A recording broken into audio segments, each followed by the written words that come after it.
प्यारे बच्चों, संघर्षी एजुकेशन में आपका स्वागत है।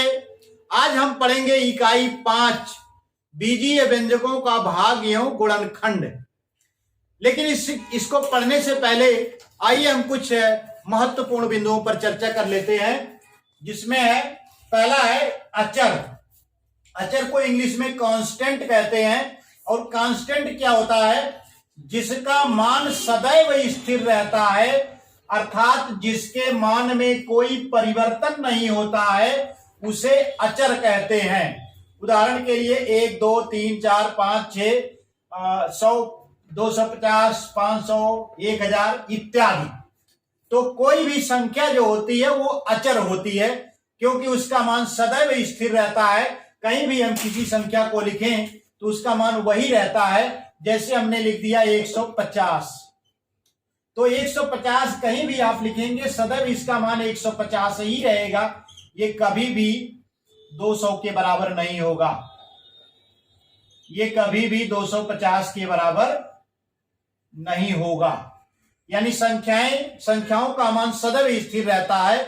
जहां भी आप जितना लिखते हैं संख्या, वह उसका मान उतना ही रहता है। इसलिए संख्याओं को क्या कहा जाता है? अचर कहा जाता है। आइए हम बढ़ते हैं। दूसरा महत्वपूर्ण बिंदु है चर। चर को अंग्रेजी में वेरिएबल कहते हैं। जिसका मान बदलता रहता है, अर्थात निश्चित नहीं होता है, उसे हम चर कहते हैं। चर में ABCD डॉट डॉट XYZ क ख ग घ कोई भी अक्षर जो होता है उसे हम बीजगणित में चर कहते हैं, वेरिएबल कहते हैं, क्योंकि इसका मान परिस्थितियों के अनुसार सदैव बदलता रहता है। जैसे अगर हमने लिख दिया x धन 4 बराबर अगर 6 हमने लिख दिया, तो यहां पर x बराबर हो जाएगा 6 ऋण 4 बराबर इसका मान हो जाएगा 2। तो यहां पर x का मान 2 हो गया।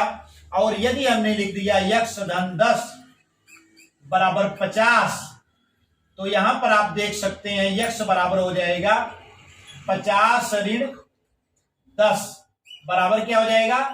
40। यहां पर x का मान कितना है? 2 है। और यहां पर x बराबर कितना प्राप्त हुआ है? 40 प्राप्त हुआ है।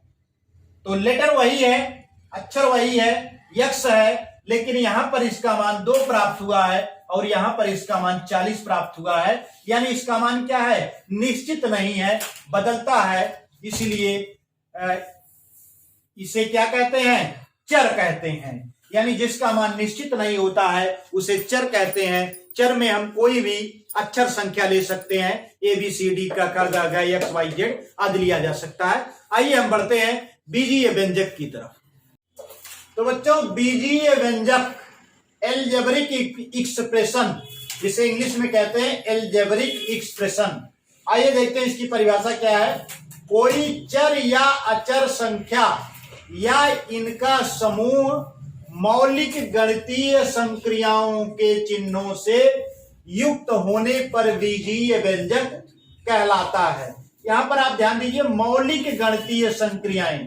तो मौलिक गणितीय संक्रियाएं हमारी क्या होती हैं? जोड़, घटाना, गुणा और भाग, ये मौलिक गणितीय संक्रियाएं होती हैं। तो आइए हम देखते हैं, उदाहरण लेते हैं। चर, मान लीजिए हमने x ले लिया। अचर के रूप में हमने 9 ले लिया।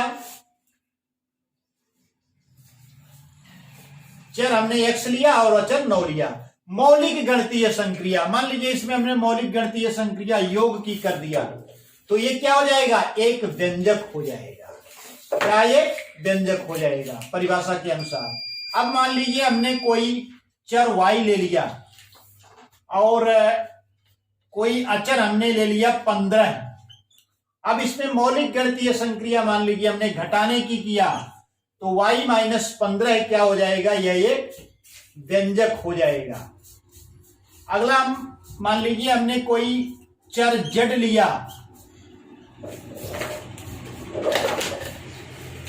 और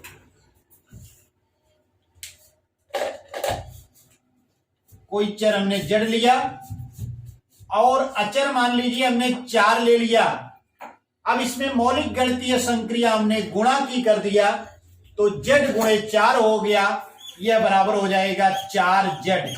तो 4z क्या होगा? एक व्यंजक होगा। अगला लीजिए p, मान लीजिए कोई अचर हमने p ले लिया और इसमें भाग की संक्रिया यानी मौलिक गणितीय संक्रिया भाग की किया और अचर हमने लिया 3, तो हमने p में 3 से भाग दिया, तो ये हमको प्राप्त हो जाएगा p/3। तो ये भी एक व्यंजक हो जाएगा। और कुछ उदाहरण आइए लेते हैं। समूह की बात की गई है, तो आइए देखते हैं। x एक चर लिया, दूसरा चर हमने y लिया, तीसरा चर आप z ले सकते हैं, उसके बाद इसमें कोई अचर आप जोड़ दीजिए, तो ये भी एक व्यंजक हो जाएगा। अगला आप उदाहरण लीजिए। मान लीजिए हमने कोई चर p लिया और p में किसी अचर से गुणा कर दिया, 2p हो गया। यहां पर गणितीय संक्रिया आप धन की कर लीजिए, q जोड़िए, उसके बाद कोई अचर भी आप जोड़ सकते हैं। मान लीजिए हमने 15 जोड़ दिया, तो ये क्या हो गया? ये व्यंजक हो गया। तो इस प्रकार से परिभाषा के अनुसार ये कुछ व्यंजकों को हमने उदाहरण दिया। उम्मीद करता हूं कि आपकी समझ में आ रहा होगा। आइए हम बढ़ते हैं अगले महत्वपूर्ण बिंदु बीजीय व्यंजक के पद की तरफ। बीजीय व्यंजक के पद, terms of an algebraic expression. तो क्या होता है?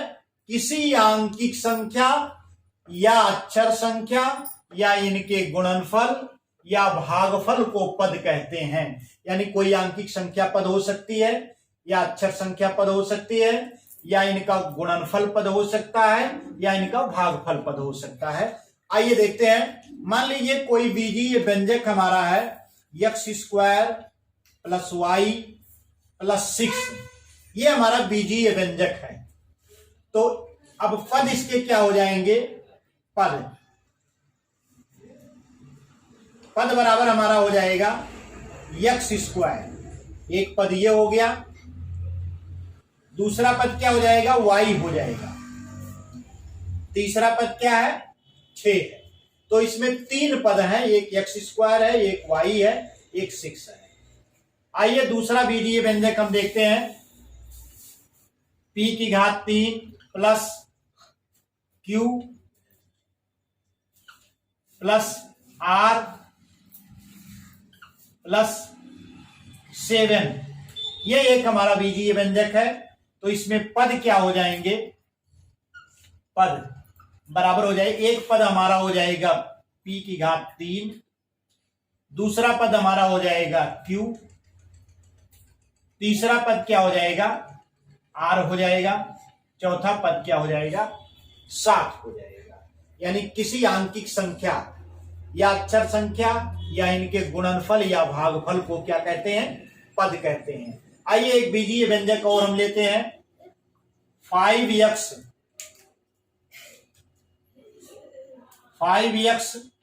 Plus 3y, 5x² plus 3y plus z plus 9, ये हमारा एक बीजीय व्यंजक है। तो इसमें अगर हमें पद छांटना हो कि कौन कौन से पद हैं, तो ये बराबर हो जाएंगे 5x²। 5x² हो गया पहला पद, दूसरा पद क्या हो जाएगा? 3y हो जाएगा, तीसरा पद क्या हो जाएगा? z हो जाएगा, चौथा पद क्या हो जाएगा? 9 हो जाएगा। तो इस प्रकार से हमने देखा कि बीजीय व्यंजक से पदों को कैसे पहचान करते हैं और पद क्या होता है। पद किस कोई आंकिक संख्या हो सकती है, अक्षर संख्या हो सकती है, या इनका गुणनफल या भागफल पद हो सकता है। आइए हम बढ़ते हैं। पद के गुणनखंड क्या होते हैं, आइए देखते हैं। पद के गुणनखंड, फैक्टर्स ऑफ ए टर्म। तो आइए देखते हैं कि पद के गुणनखंड क्या होते हैं। तो ये हमने एक बीजीय व्यंजक लिया है 5p² माइनस 4pq² प्लस 7, और दूसरा बीजीय व्यंजक हमने लिया 5x² प्लस 8xy माइनस 2। तो इस बीजीय व्यंजक में तीन पद हैं। एक हमारा है 5p²Q,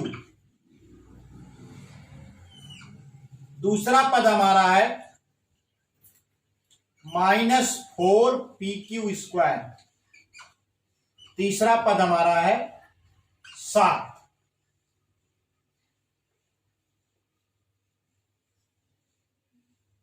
इस बीजीय व्यंजक में ये तीन पद हैं। तो आइए इनके पदों के गुणनखंड को हम देख लेते हैं।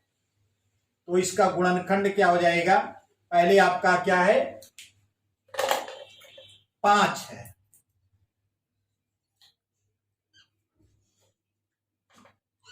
5। उसके बाद आप देखिए p² है, तो p² p गुणे p से बना हुआ है, तो 2 बार p आप लिखेंगे।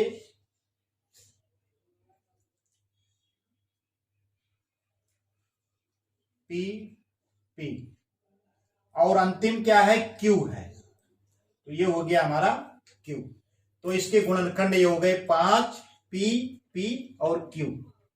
और इस पद का गुणनखंड हमारा हो जाएगा -4 है, और उसके बाद p है, फिर क्या है q है, फिर q है। 7 अकेला है, तो इसका गुणनखंड 7 ही आप रहने दीजिए। तो इसको ऐसे भी आप लिख सकते हैं 5p² q बराबर होता है 5 गुणे p गुणे p गुणे q। ये इसके गुणनखंड हो गए जिसको हमने यहां लिखा है। और -4pq², इसके गुणनखंड ऐसे लिख सकते हैं आप -4 into p into q into q। ये हो गए गुणनखंड जो हमने यहां पे लिखा -4pq। आइए इसी प्रकार से हम इसके पदों को देख लीजिए और पदों के गुणनखंड हम देख लेते हैं। तो इसमें पहला पद क्या है 5x² है, दूसरा पद हमारा है 8xy है,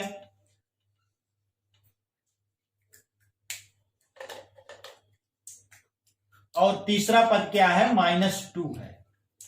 तो इसका गुणनखंड हमारा हो जाएगा 5x। अब ये हो जाएगा 8xy।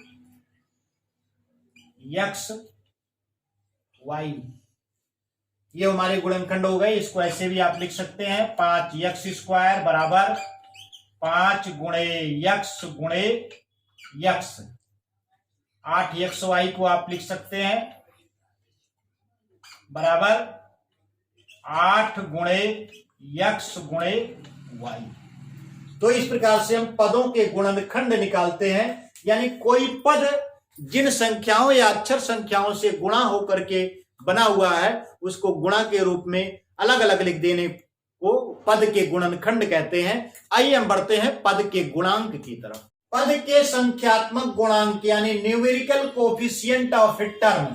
आइए देखते हैं। मान लीजिए कोई पद हमारा 5xy है, तो इसमें xy का गुणांक जो होगा xy का गुणांक बराबर कितना हो गया 5 हो गया। तो संख्यात्मक गुणांक को केवल गुणांक के नाम से ही पुकारा जाता है। तो इसका जो संख्यात्मक गुणांक 5 है, यानी इसका गुणांक क्या हो गया 5 हो गया। मान लीजिए कोई पद हमारा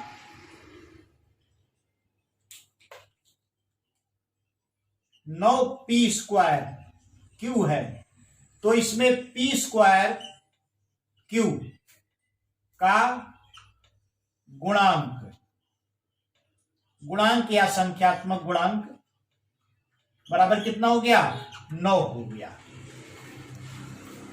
और कोई आप लीजिए, मान लीजिए 15a² BC है, तो इसमें a² BC का